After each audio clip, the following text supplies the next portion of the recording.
Welcome back to No Bad Seats, and today we're doing something a little different. We are in a different cinema and just changing it up a little bit. We have the big one today. Sam. We do. The big one. It's probably the biggest film that we've had since The Odyssey.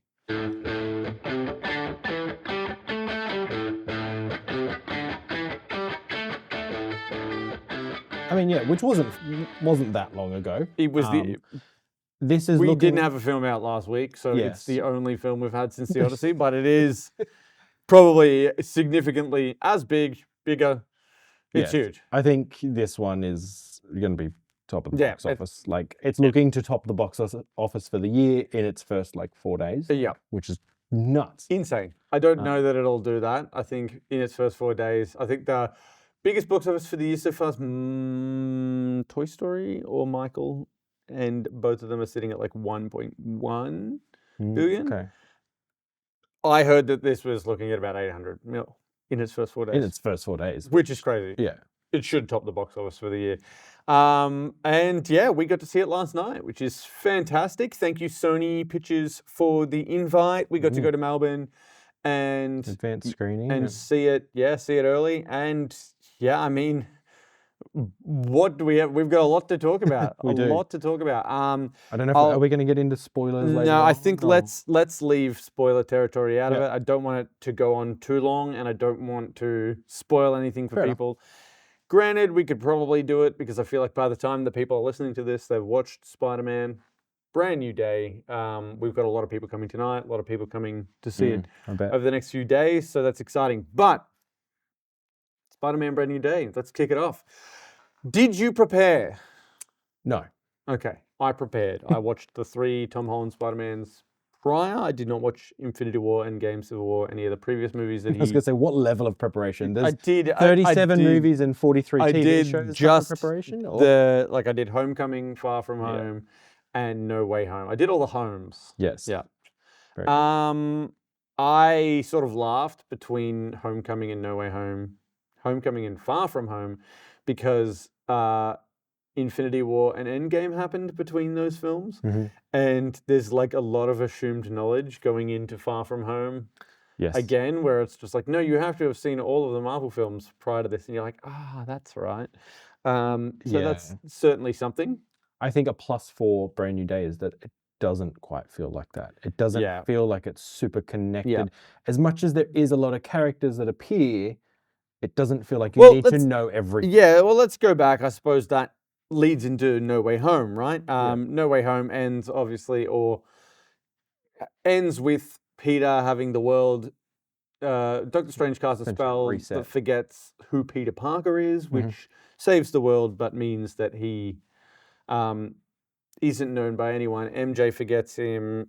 Ned forgets him. All the Avengers forget him. He is on his own. And only, he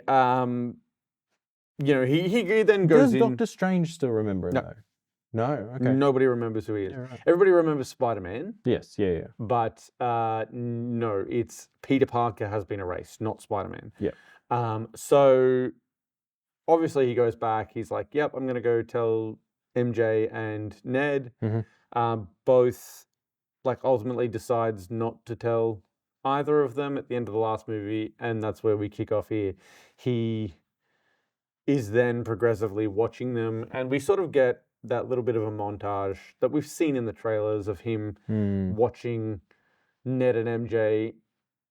It was probably more in the movie where it was talking through, just giving the time, and it was probably 3 or 4 years have passed. Yeah. I don't know how long they would be attending MIT, but essentially it's I think through they that said entire process, 3 years. I remember what Ned says at one point. He's like, "Oh, this is my final year at MIT." Yeah, so they've been there a couple of years.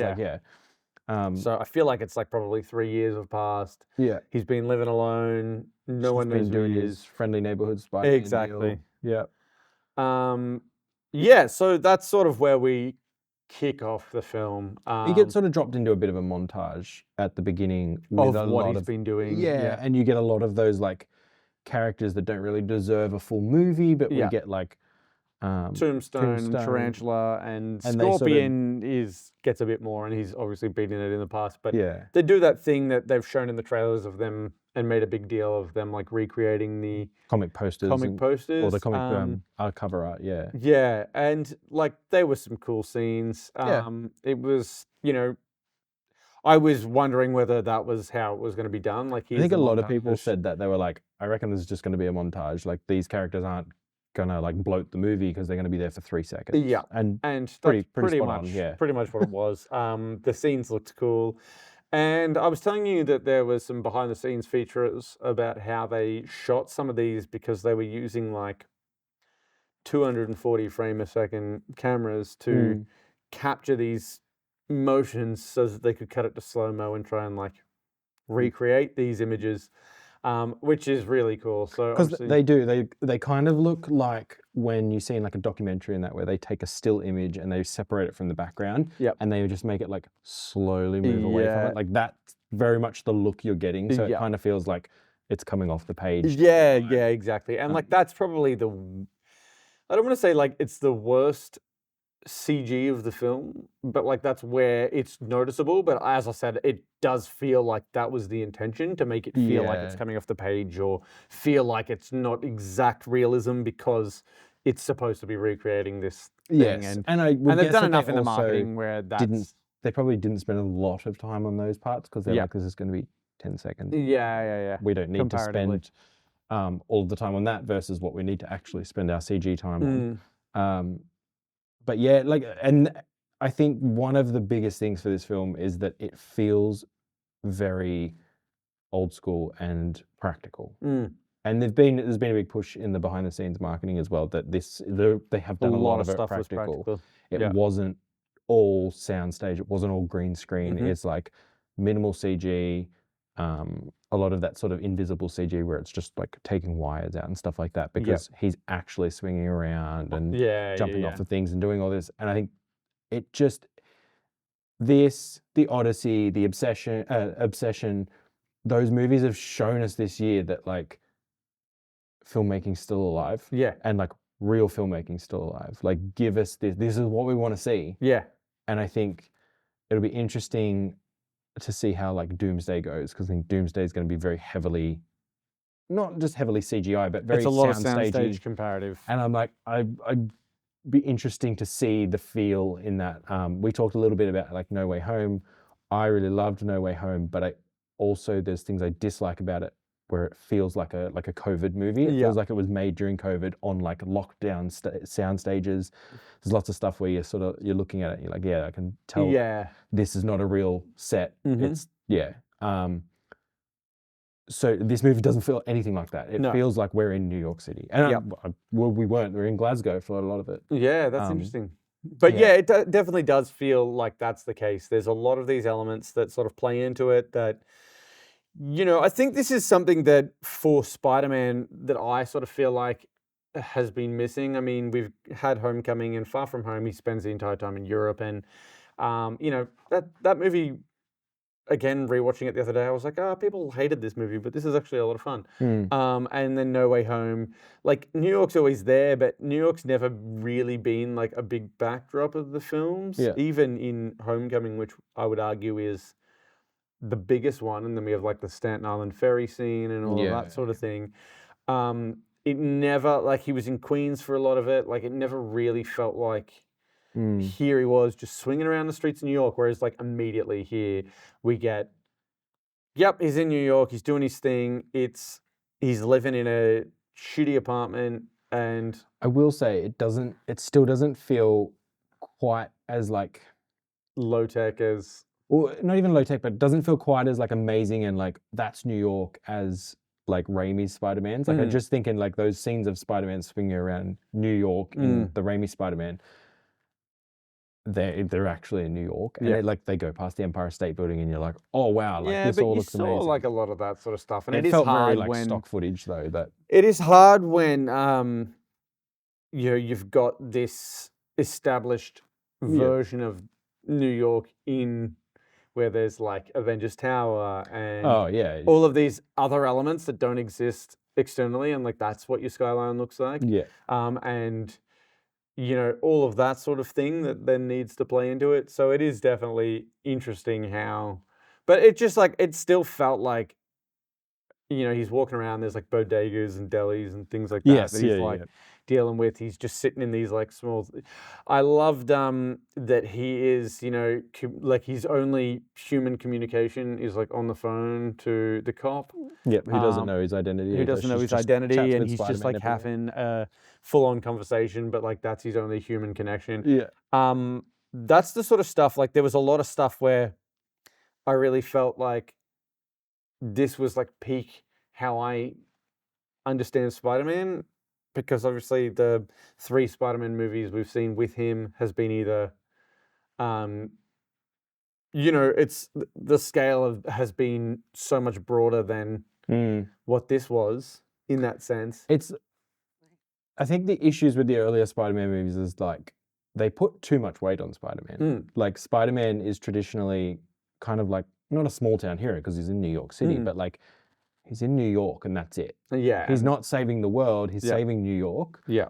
And like instantly they put Spider-Man on like a galactic scale and we're like, he's trying to save the world, if not the universe. Yeah. And it kind of was along like, with the rest of them. And this is the hard thing where like the MCU plays into it, and the MCU is both like a positive and a negative. And it's sort of where I feel like, you know, I had a friend ask, because I said to him, I'm like, this movie is by far my favorite Tom Holland of the 4.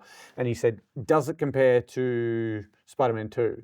And I'm like, I don't think he'll ever be able to compare to Spider-Man 2 because there's too many Marvel connections. Yeah. That MCU connections that sort of dilute it, because it can never be its own singular thing that's like locked away, because there is all of these other things that and they do benefit the films at parts, but then it's also like takes away from the film as a solo endeavor, because you've got to know everything about Hulk, and you've got to know who the villain is, and you've got to know all of these factors, where it's like, you know, Spidey versus Doc Ock is a simple and that's what people love so much about Spider-Man 2, is that it's simple but it's just so epic, like, and it's so well done as a sequel.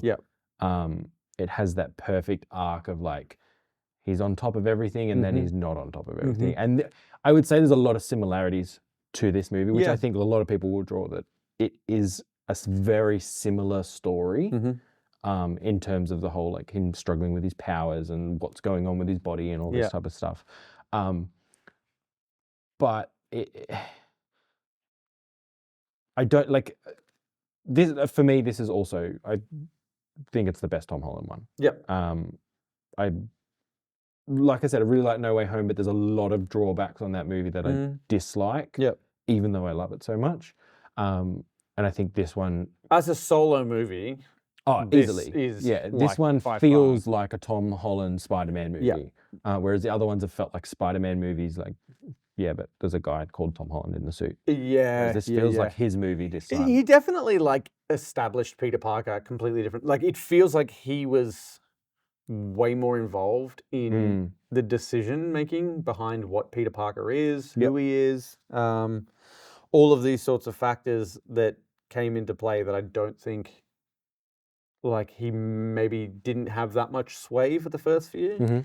And as I mean, I think he's grown into the role, but he's really been able to like take charge in this one, which is hugely of benefit to the franchise. Which most definitely, he feels less like a kid cracking like cringy jokes, and it's more like someone that is more relatable, in a sense, as much as we can relate to someone with arachnid powers. But absolutely. But I just like, I honestly big fan of this one. I think the things that I was looking for that I felt was lacking with Tom Holland was the quippiness of it. Like, I've never been shy about saying, like, part of the reason I haven't liked him comparative to the others is like his jokes felt the same as everybody else's Marvel jokes.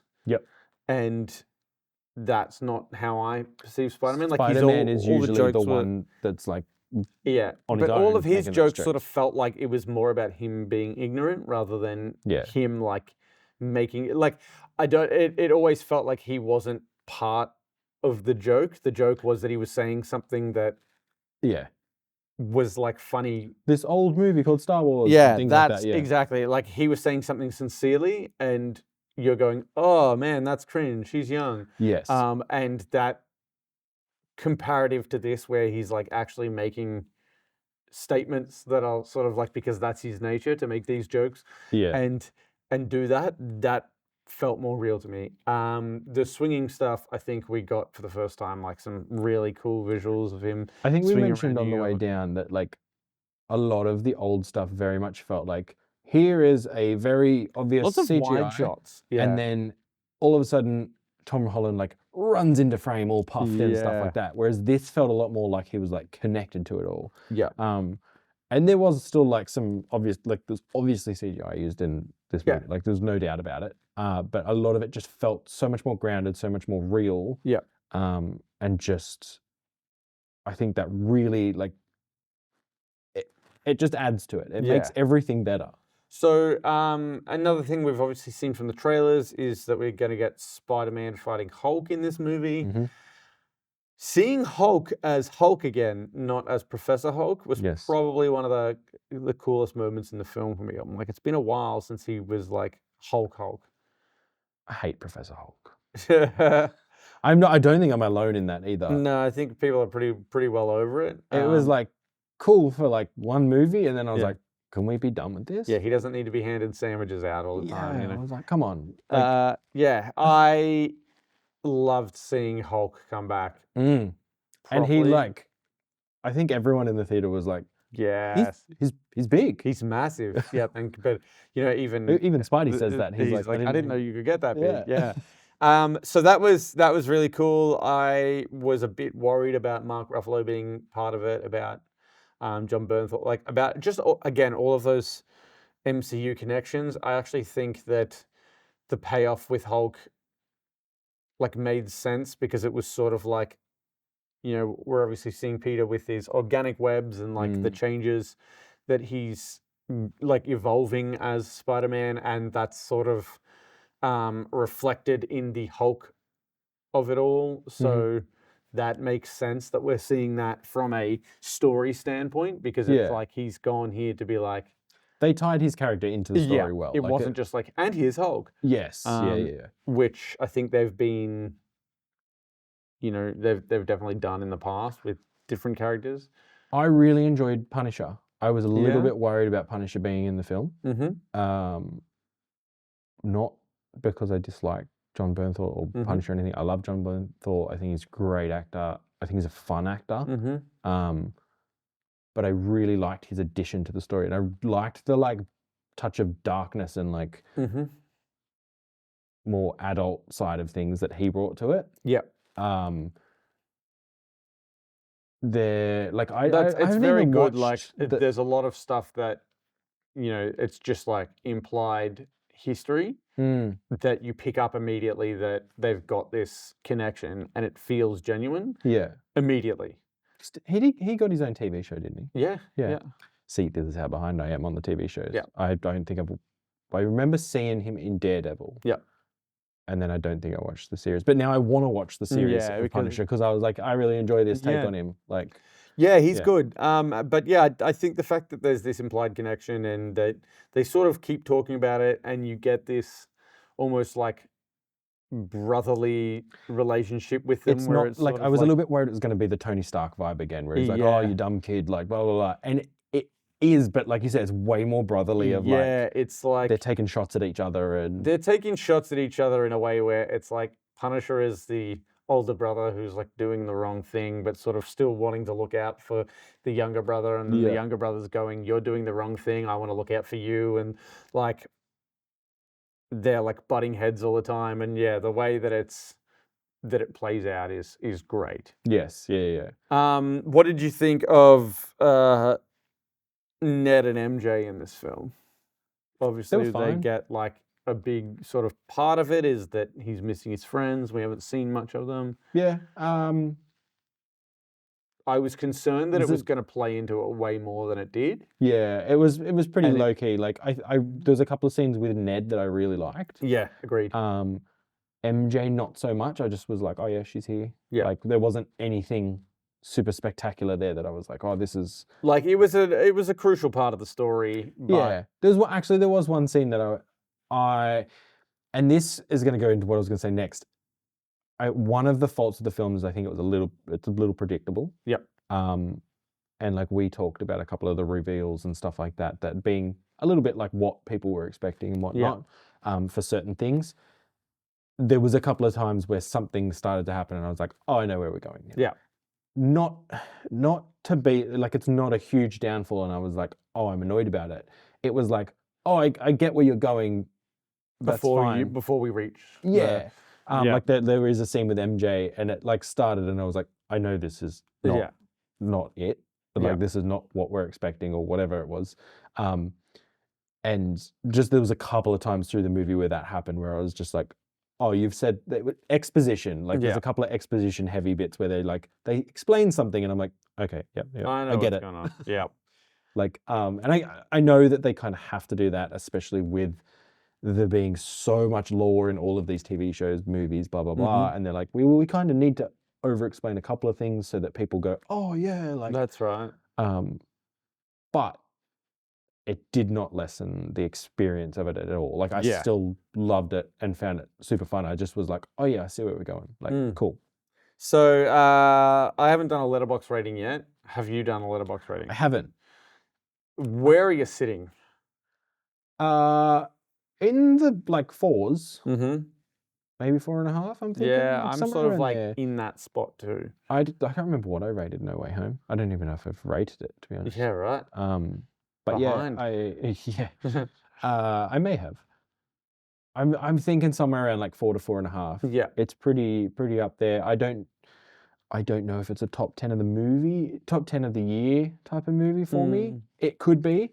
Yeah. I only say that because we've had such a big year. We have had a big year. We're not even Oscar season, and I already on Letterboxd have over 10 movies that I've put into a top 10 list. Yeah, right. That I have to go through, and I'm like, and they're all strong contenders. These are like all movies that I'm like, these deserve to be up there. They're not ones that I'm like, oh, I really enjoyed that, but no one else will like that. Like, okay. There's like maybe 1 or 2 of those, and then the rest are. I would look at it and go, I think if I'm just like rating my Letterboxd ratings, which are a bit all over the place, truthfully, I would have to like look at this film and be like, yep, I'm putting that in my top 10 for the year. Just based on Letterboxd ratings alone. Whether it'll end up like that, we've still got a lot of stuff coming up that I'm sort of anticipating being really fun, really interesting. But honestly, this is one I'll happily go and watch again on the big screen. And after sort of watching the 3 Spidey films leading into this, I was really, really happy with the way that this came together. I remember getting to the end of No Way Home and being like, finally, we are gonna see Spider-Man the way that he should be, not the way that the MCU has like made him. And this felt to me like they delivered on that, and that's all that I wanted. So I, am happy. I'm happy with that. I'm satisfied. I'm stoked. Yeah, I think what this movie has done best is that it has pulled a lot of the best parts from each iteration. Yep. You've got a ton of stuff that feels like it's from the Raimi movies. You've got a bunch of stuff that from the Amazing movies that feels like it's from there. And then you've got some of Tom Holland stuff in there as well. And I think it really comes together nicely. Is it the best Spider-Man movie ever made? I don't think so, but it's up there. Yeah. It's definitely up there. Just say top 3? I'd say top 3, yeah. I'd safely say top 3. I could go top 3, yeah. Yeah. I'm really keen to see it again. My 6-year-old this morning woke up and was like, can we go see it? And I was like, yes, mate, we can go see it. Yeah, absolutely. So I think you definitely could take your kids along to it. There was a couple of kids at the screening last night that were fairly young as well. I think from the trailers, there was a little bit of worry that it was going to be very dark. Yep. And there's definitely a couple of dark-ish points in it, but it's not. It's still a Spider-Man movie. I think like hearing dark, like there is some dark moments, but I don't think it's any darker than like what we've seen in No Way Home. Exactly. There's nothing like that feels like, aside from like visual darkness in the sense that like If you weren't scared by Willem Dafoe's Goblin, you'll be fine. Yeah, exactly. Exactly. Like there's visual dark moments. Obviously, he has the black eyes that we see in the trailer and all of that sort of thing. So, Yes, yeah. But what did you think of the like action set pieces we got? There's certain like fights and whatnot. Yeah, I mean, I thought for the most part they were. Oh, there's some really cool like they did some cool stuff with them. Some cool camera angles and stuff with I think it was the fight with the hand that we see a little bit of in the trailer. Yeah. One of those shots, I can't remember exactly what it was, but I was like, whoa, that was cool. Oh, then the jail cell. Yeah, when he jumps up and the camera goes with him. And it just like whole thing went upside down. There's another really cool shot at the beginning where we've seen in the trailer as well, where he's sat upside down, but like the way it's framed, it looks like he's sat normally, but you're like the city's. But he's just like hanging off a sky. He's hanging off a crane. Camera slowly comes around and he drops off, and I was like, that's a cool touch. Yeah. There's a few things like that were really cool moments. Yeah. That made you just feel like, this is what Spidey would be doing, hanging out, just checking his phone. Yeah, exactly. I think also this movie has broken the curse of MCU films just looking bland. Yeah. It looks really good. It looks great. The cinematography is gorgeous. The grading's gorgeous. There's actual blacks. Yep. There's dark blacks in like shadows. There's these like deep black shadows. There's highlights that are blown out every now and then. It just looks like that. I think is where I tie it back to like those Raimi feel. Yeah. It's definitely got that where it looks like it was an older. It looks like a real movie. 2001 movie.